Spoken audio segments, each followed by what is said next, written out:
Hi, and welcome to dtalks or Disruptive Talks on Education. And I'm your host, Mashood Bhatt.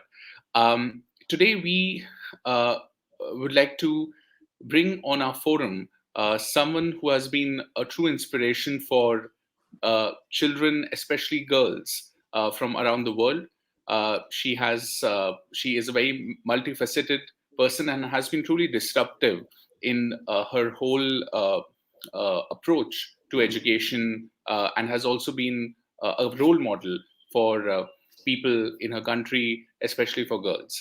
Um, the speaker today, she is a philanthropist, also an international model, the founder and CEO of Malaika, which is a grassroots not-for-profit organization that works on the empowerment of girls in the home country of Congo. And uh, the guest today, many of us know her as a fearless spokesperson of women rights and of girl child education.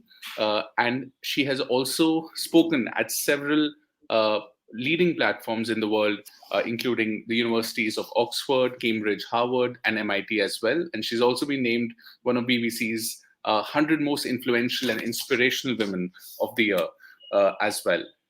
So it's an absolute honor for us to welcome Noëlla, who's joining us here from the UK. Noëlla, an absolute honor to have you here at the Detox. Thank you so much for joining us. Hi everyone, how are you? Great to be in your panel. I'm calling you from England, where it's rainy and it's really cold. Yes. Thank you so much, Noella. And we understand that you just had a very interesting day, and you're saying that today has been like a birthday fundraiser as well for Noella. Would you like to share a bit more about what this event is, which happens every year? Yeah, so every year I donate my birthday to Malaika. So instead of having gifts from friends and family, I ask every year that we celebrate a virtual birthday and the monies that we raising go back to Malaika. So yesterday we raised nearly $65,000. So it was amazing. It was the most successful year. The year before we raised $31,000, and generally we raised between $4,000 and $10,000. So because we have more and more supporters over the years, and we have around 200 people joining my birthday, and they all donating. It was really beautiful with a lot of music performance, testimony of supporters, donors, students, mothers, father, community, my colleagues. It was very emotional, and my kids were with me at the event, so that was even more special. That must be so special, truly. Uh, Noella, what is the story behind Malaika? Would you like to share as to what does it what does Malaika mean, and what really inspired you to start this initiative? Yeah, so first of all, I will tell you a little bit about myself and the important work that we're doing about Malaika, and it will explain you what is Malaika. I'm a mother of two children, an international model, founder of Malaika, a non-profit organization that is based in the Democratic Republic of Congo. I lead Malaika at every level on a voluntary basis. I'm a philanthropist and ambassador for the Global Funds to fight against AIDS, tuberculosis, and malaria. And I'm dedicated to raising awareness of the importance of education across the globe. Malaika is a grassroots non-profit organization that is working to transform lives in the DRC by providing access to education, health, and sport. We built a free school that now educate 400 girls with a holistic curriculum that teaches literacy, languages, STEM, health, civics, and arts. In addition to the school, we built a community center in partnership, partially partnership with FIFA, that offer health, literacy, IT, and sport program for 5,000 youth and adults annually. We also built and refurbished 23 wells throughout the surrounding villages that provide over 32,000 people with clean water each year. I just came back from Congo 1 week ago, and it was just so amazing to be there after nearly 2 years of absence, to be able to see our students, to have meetings with the parents, with the community, with our staff, and just to seeing our programs that survive during this crazy pandemic. Right. Thank you, Noëlla, for sharing this, and it's truly inspiring to see how how your team have been working so hard in some of the more difficult situations, especially after the pandemic. Would you like to share with our audience also about like how you're very passionate about education, about especially education of the girls. How was your own experience as a child, as in your own school, and did that impact your decision to be what you are today? Yes, I left Congo at 5 years old. My mother didn't have resources to keep me after my father died. I was 5 years old. So I was sent to live in Europe with relatives. To not have a mom and a dad, it's forged your personality and the way that you think and you want to be to succeed in life. I studied business management. I work for companies. I started modeling. I was very successful I worked between London and New York. But when I went to see back my mother after 13 years, I was 18. It was a crucial moment in my life. I see the potential, and I saw the disparity and how many children were out of school. And in my heart, I always want to give back for my community, give back for my country, my continent, and really invest in education, but quality education for not only girls, but for community. And really give a sense of these girls that we're serving will be the leaders of tomorrow, and bring them values and work towards a world that will be equally. And when we started to build the school, we saw the lack of water. People were walking hours and hours to fetch water. And it's the reason we really start the program of water and build wells around different villages. Right. It's quite amazing, how your passion to kind of give back has been demonstrated, and you've taken so many people with you in this mission. And we see that several challenges, for example, here in India as well, and in many South Asian and African countries, there are a lot of communities where the resources are very limited. What are some of the major challenges which you chose to address in your home country in Congo, and especially when there are so many different challenges? What would you like to share as to how this journey started? What was that very first step which you and your team took to address the challenges? Like you say, I travel to Congo 2-3 times a year when we're not in the COVID-19. And you have to be very focused in what you're doing, because there's so many problems. You walk every corner, there's problems, and you have to stick to your mission, stick to your vision, and keep going, build your team, and really, really, really focus, because if not, you can collapse. And our mission is really education, health, sport, and this year we're launching technical classes for the youth. It means that 90%, more than 90% of the youth in the village don't have skills, or they dropped out of school because they didn't have they were dropped out of school because they don't have the money to pay to attend school. So we want to make sure that we offer them a platform to get trained with skills, and where we can help them after that to have apprenticeship, and where they will be on the job market, and it will bring an economical growth, not only for them, for the family, the community, and the country. And it will bring skills.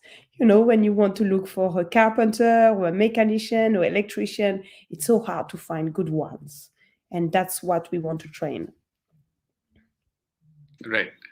Uh, would you like to also, Noëlla, share a bit more about uh, how the children who have been part of the program, how they have been able to kind of after the program also go ahead and they must have really inspired other children in the communities to be part of this. Those children who have been part of your program and then they go forward to have better lives. Any stories which you'd like to share of how they stay connected to the program and any thoughts on that? Our students arrive at 5 years old until 18 years old, so none of them have left Malaika school. They will be leaving in 1 year and a half. The first cohort will leave in 1 year and a half. We see them growing. We see them being happy, first of all. We're seeing them having dreams, working for the community. They all have little programs where they try to give back in their own community. They have big dreams. They want to be engineer. They want to be journalist. They want to be writer. They want to be a biologist.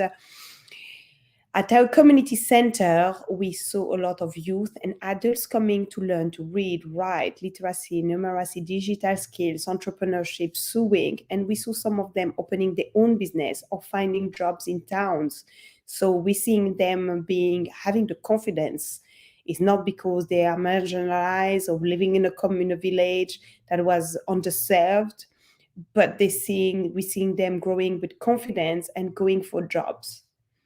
And that's what we want to offer them, to be ready that with the skills that they have. One very interesting prominent feature about the Malaika school is the lot of focus on sports. My question to you: what is your favorite sport? And what do you see is the role of sports in a child's education? Often, sports is considered extracurricular activities. What are your thoughts on this?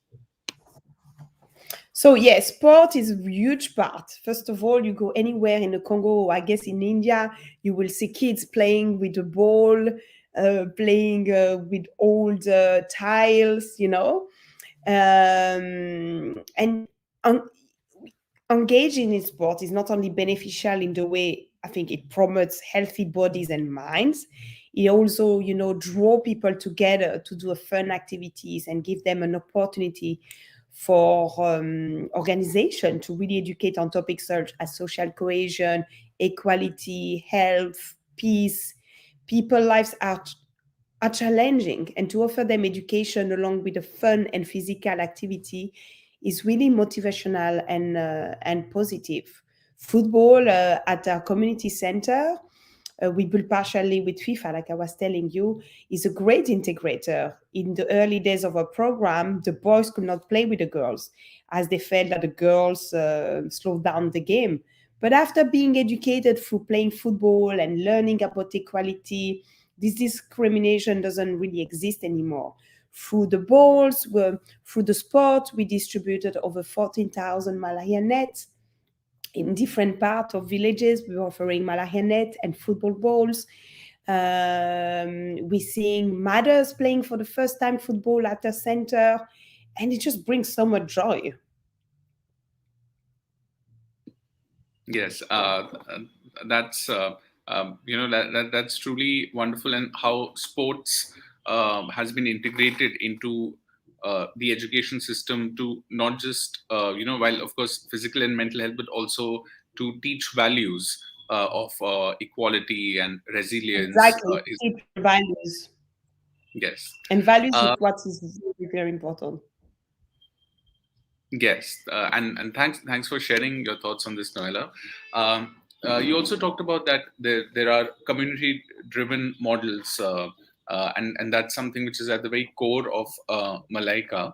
Uh, what is your understanding of why community-driven models are adopted? And if we here at dtalks, we are talking about a lot of children and the world, adults in the world do not have the basic skills of literacy.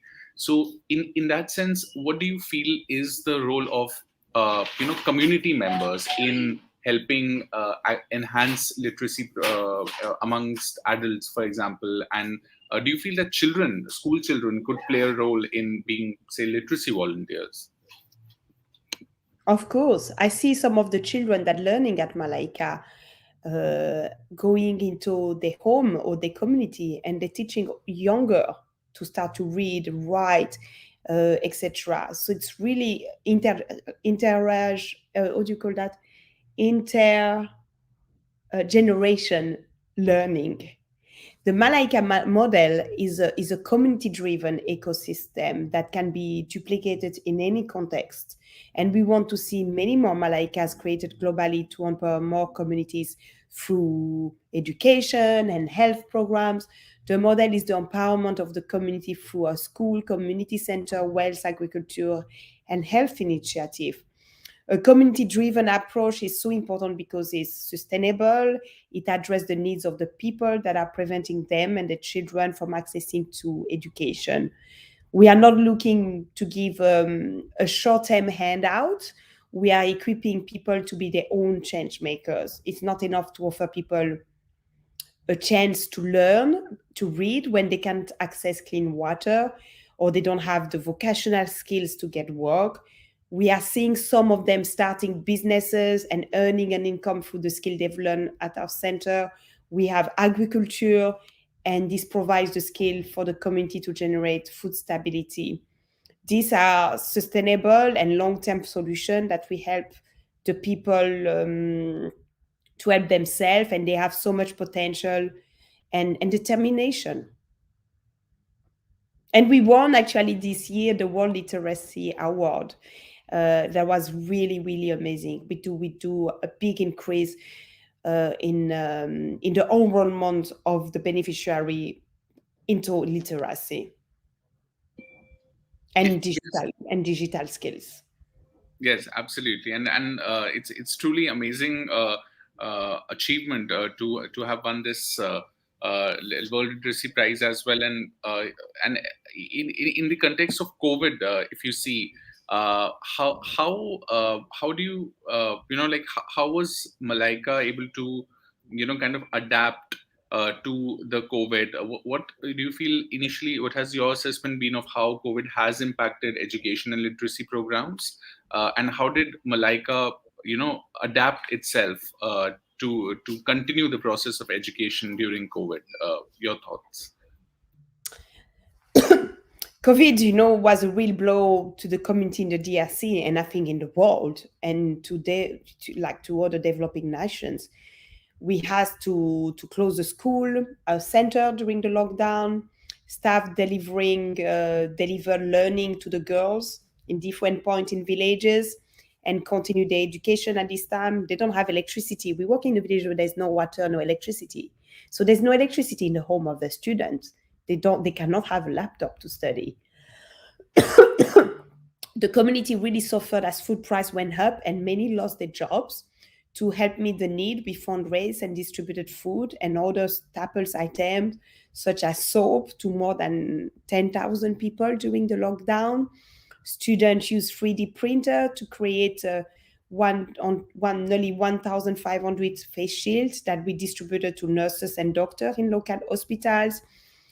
Commissioned Mama Yama Pendo, the mothers that we teach sewing classes and entrepreneurship, to sew thousands of masks, which were distributed to the community.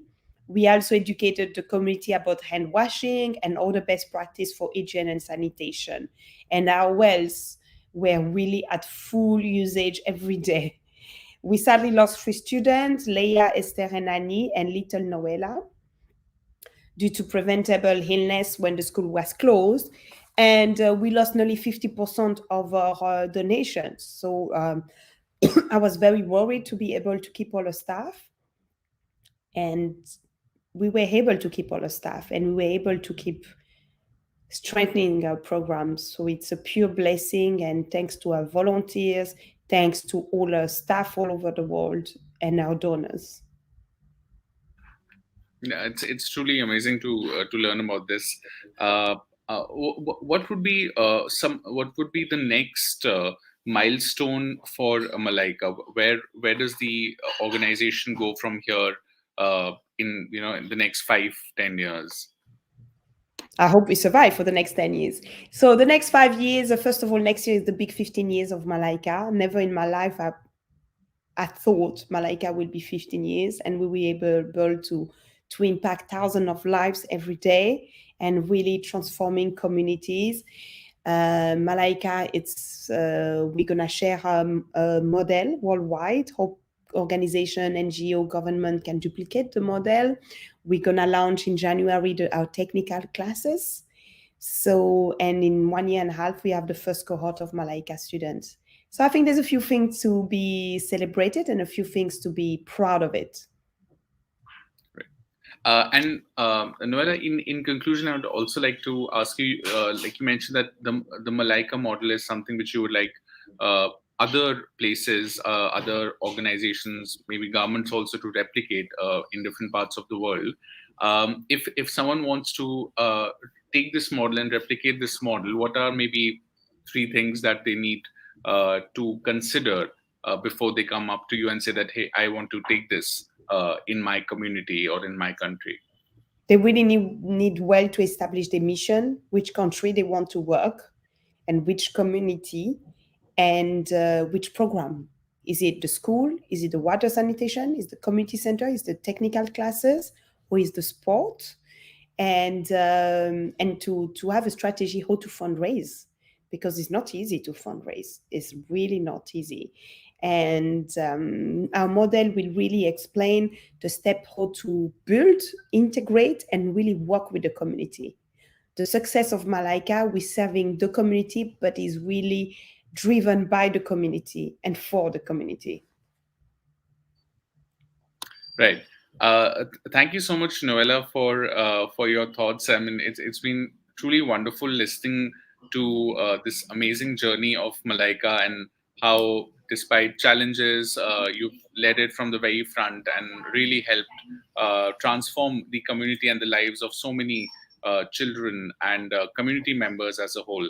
And the importance of values and of using sports and using that to further enhance values of justice and equality and resilience is truly wonderful. So we'd like to thank you once again for joining us here at the Disruptive Talks. But thanks to you, and I'm really looking forward to keep in touch and any way I can help you. Yes, absolutely. Thank you. Thank you.